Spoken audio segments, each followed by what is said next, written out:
Fala galerinha, namastê.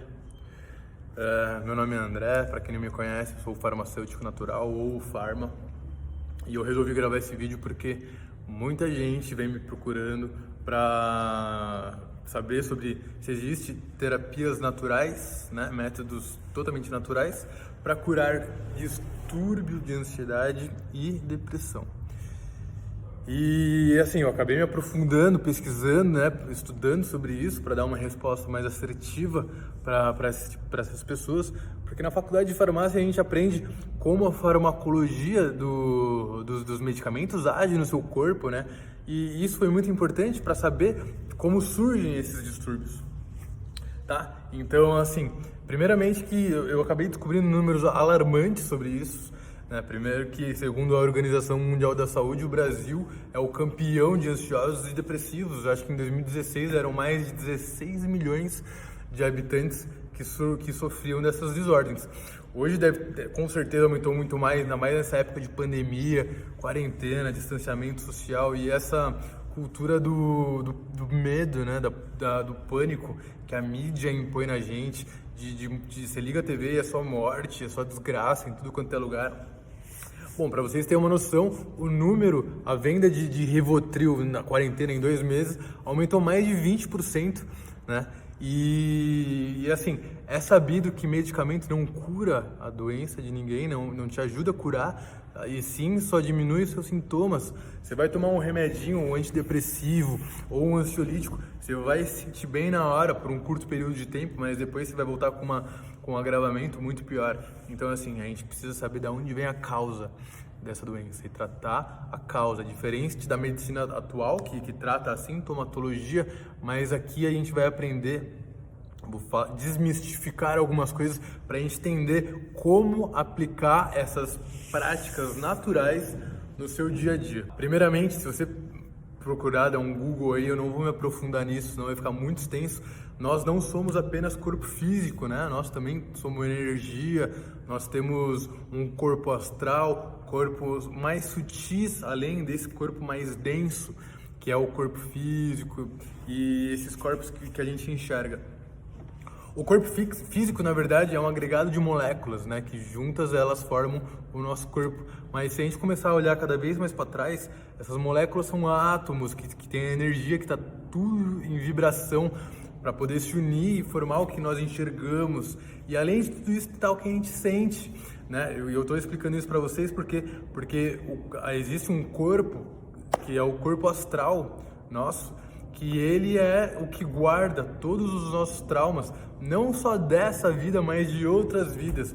Se você está me assistindo agora, você deve acreditar que nós vivemos numa realidade kármica, né? Que às vezes a gente traz problemas de outras vidas que a gente não conseguiu resolver, que nós escolhemos voltar aqui justamente para resolver esses probleminhas.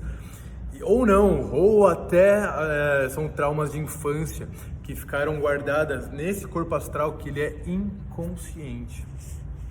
Então pensa comigo, como você vai tratar um problema que está no seu corpo astral, no corpo físico, no corpo racional? Como que você vai curar uma depressão com causa emocional que está presa no corpo astral com aconselhamento racional? Isso é um dos motivos que muita terapia não funciona. A terapia medicamentosa, ela age estritamente no seu físico. Como?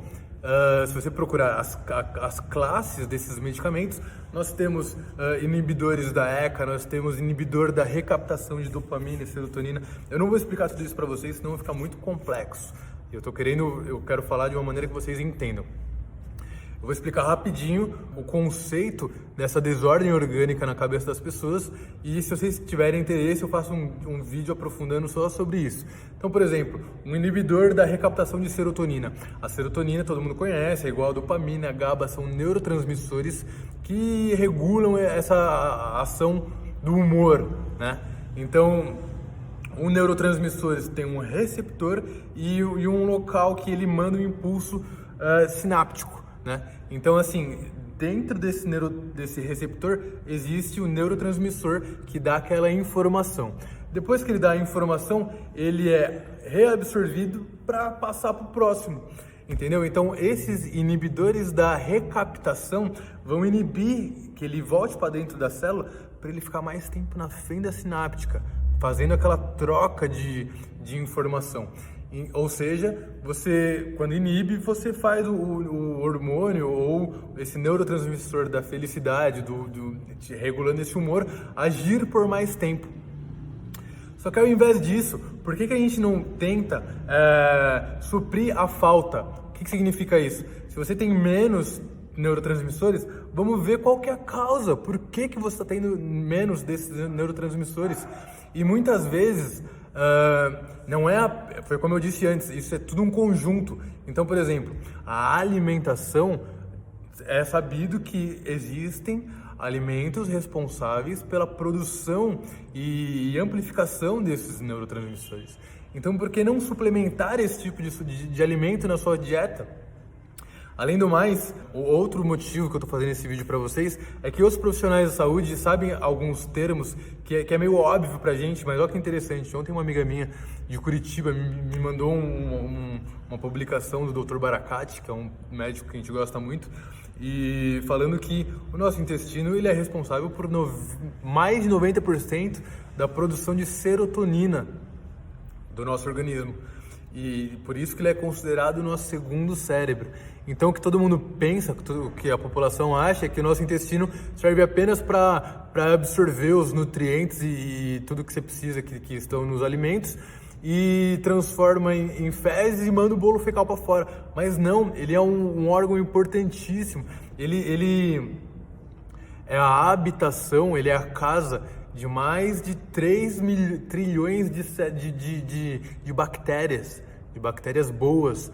E isso também vale a pena vocês estudarem. Se vocês quiserem, eu me aprofundo mais para frente no assunto sobre os prebióticos e os probióticos, que são alimentos que preparam essa flora intestinal para essas bactérias que a gente precisa e também nutrem elas, né? Às vezes você se alimenta de bactérias boas para reflorestar essa gama de bactérias que são responsáveis pela nossa imunidade. Os nossos linfócitos, as nossas células de defesa do organismo são produzidas lá embaixo antes de ir para o timo e também produzem esses neurotransmissores importantes para a regulação do nosso humor, tá? Então, esse é um dos pilares. A alimentação é importantíssima para regular esses distúrbios psíquicos. Quando a gente fala de depressão e ansiedade, uma das principais causas, né, que os psicanalistas dizem é que a pessoa ansiosa é aquela pessoa que está presa em pensamentos futuros, problemas que ainda não aconteceram. Mas eu vou falir, mas eu não vou ter dinheiro amanhã. Ainda mais nessa época de pandemia que ninguém está conseguindo trabalhar, imagina isso na cabecinha das pessoas. Mas o que vai ser de mim? Como que eu vou suprir a minha família? Então, assim, ela fica presa nesses pensamentos repetitivos do futuro e acaba ficando ansiosa e acaba ficando estressada. Eu fui uma pessoa muito ansiosa, né? Eu sempre fui hiperativo, eu tinha que ser o melhor da turma, eu tinha que estudar, eu tinha que trabalhar, e isso acabou desencadeando alguns casos de crise do pânico, né? E por isso que eu tenho muita empatia por esse tipo de pessoa, sempre tento ajudar, porque eu acho que não existe nada pior no mundo do que aquela sensação de que você vai morrer, de ter alguém atrás de mim e é péssimo e você não consegue respirar e você não consegue fazer nada. Então, graças a Deus eu consegui me curar. Eu não digo me curar porque a gente nunca sabe o dia de amanhã, mas eu já há mais de 3 anos que não tenho mais crise de ansiedade nem nada do tipo. E voltando para o lado dos depressivos, como o ansioso é aquela pessoa que está presa no futuro, no pensamento à frente, o depressivo está preso nos pensamentos repetitivos do passado. Então, por exemplo, às vezes ele sofreu um trauma, às vezes a mulher deixou, sabe? E ele não consegue se desvincular, não consegue esquecer e fica sempre pensando e mastigando aquilo over and over again, até desencadear esse processo depressivo. Então, assim, além da alimentação, outro método natural que ninguém é ensinado na escola é a meditação. Gente, isso é é uma prática milenar, existe há o último escrito tem mais de 5.000 anos de testemunho sobre a meditação, e isso é o conhecimento perdido da humanidade. A sociedade está doente porque se desconectou com a sua natureza interna, né? Ninguém sabe como relaxar, não é nos ensinado, né, a relaxar. Você precisa, se fuder muito na vida para aprender que você tem que relaxar, que você tem que respirar. Com a meditação, você, nem que seja por uns minutos, você aprende a se desconciliar desses pensamentos, você para de pensar nos problemas, você começa a ativar o sentir, né? Você se reconecta com esse corpo sutil astral do sentir. Olha que interessante, você sente o ar entrando pelas suas narinas e preenchendo o seu corpo, você sente o peso do seu corpo sobre as suas pernas quando está sentado, você sente a brisa tocando na sua pele, você sente de verdade.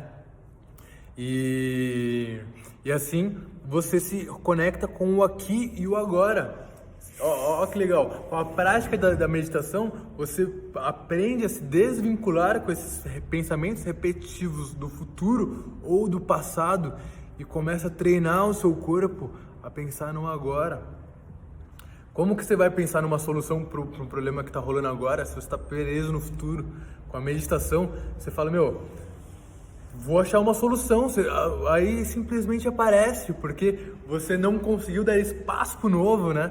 Você não desvinculou esses pensamentos maléficos e abriu espaços para o novo entrar, tá? Então, assim, essa é uma das práticas que deve ser associado à alimentação para essa cura, para o processo de bem-estar.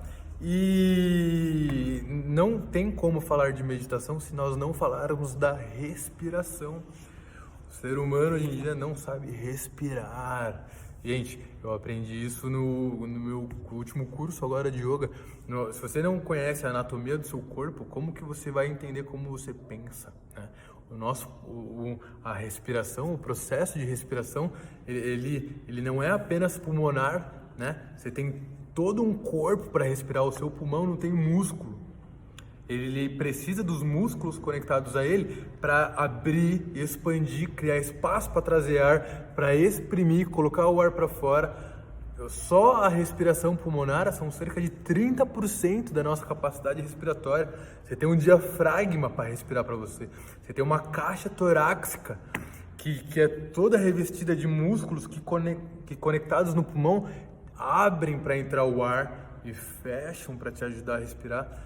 Igual um fole, igual uma gaita de fole, né? Você abre, seu corpo ele tem capacidade para muita coisa que as pessoas não sabem. E num processo de crise, numa crise de ansiedade, pode reparar, quem teve sabe, a primeira coisa que você não consegue respirar. Ou você respira curtinho, porque está com medo, você ativou o sistema simpático do seu corpo, que é aquele sistema de luta ou fuga, né? Que ele corta a sua digestão para jogar sangue no tecido muscular, porque a qualquer momento você precisa correr, você precisa lutar pela sua vida, você precisa enxergar melhor, daí sua pupila dilata, né? Isso se chama midríase. O seu corpo ele é muito inteligente, ele te prepara para qualquer situação e você começa a agir sobre reflexo, você não pensa. Você age porque você acha que é melhor para você naquele momento. Com a respiração, com esses processos meditativos, você aprende a identificar essa crise. Você enxerga que a crise está chegando. Então, se reconecta com a sua respiração e é assim como a gente pode relacionar com uma estação de trem. Você está na estação de trem e chega aquele pensamento, aquela locomotiva desenfreada, e ela para. Você não precisa entrar nela. Você vê ela chegando, você identifica, você agradece a presença dela e deixa ela ir embora. Você não é o pensamento, você não é a crise de ansiedade. Se você fosse um oceano, esses pensamentozinhos seriam as ondas que você vê elas se formarem, crescer, tomar forma e ir embora, desaguar e desaparecer. Você não precisa se conectar, se identificar com esse tipo de pensamento. Mas é lógico que isso não é do dia para a noite, né? São práticas. Você tem que ir praticando dia após dia até você se desconciliar desse padrão antigo, que a sua mente já está acostumada a entrar nesse turbilhão de pensamento, e abrir espaço para o novo, para uma realidade mais calma, mais tranquila. Então, falamos sobre a meditação, a alimentação. Uma coisa que eu gosto muito de falar é sobre os exercícios físicos. É óbvio que você não vai curar uma desordem dessa preso na cama, né? Ou no sofá. E por que não? Todo mundo diz que exercício faz bem, né? Mas ninguém te explica a fisiologia deles. Nesse processo de exercício, por que libera tantos neurotransmissores bons no seu corpo? Existe uma coisa chamada fáscias musculares. Todos os músculos do nosso corpo, eles são revestidos por uma capa que, quando ela é estimulada, quando você estica e contrai, ela também libera esses neurotransmissores, ela libera hormônios. Ela é considerada como a maior glândula do nosso corpo. E as nossas glândulas são responsáveis por toda a atividade fisiológica do nosso corpo. Se você pegar todas as glândulas do seu corpo e pesar, isso é aula de anatomia, não daria mais de 60 gramas. Agora você imagina, 60 gramas de glândula é o que regula toda a atividade fisiológica do seu corpo. Ó, que interessante. Só que ninguém tem o costume de fazer esse movimento, por exemplo. Ó.